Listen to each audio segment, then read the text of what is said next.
तो हैरान हूँ मैं जिंदा कैसे बची। और एक तो हर कोई वहां पर ना जिन्नों और भूतों की बातें कर रहा था। फोन है शायद। क्या कहता तू? बदतमीज गिरा दिया मुझे। चलो इजी व्हील जी। ये बर्तन ले जाऊं जी? हाँ ले जाओ।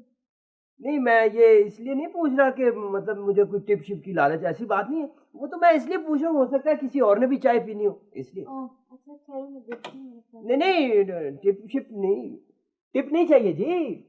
ओहो आप ऐसे ही, मैं तो ये बात पसंद ही नहीं करता तोबा।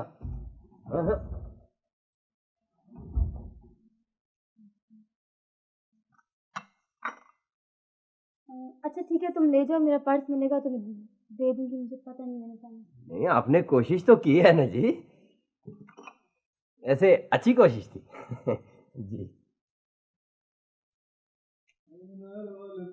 बुला किथे रैम्बो माही किथे ओ जी माही ने एम रैम्बो रैम्बो जान रैम्बो सिल्वर स्टैलियन। ये जी मैं फूल लाया था फ्रेश फ्रेश, अभी तोड़ के जी उधर से। हाँ जी thank you so much. Welcome जी। प्यारे फूल हैं।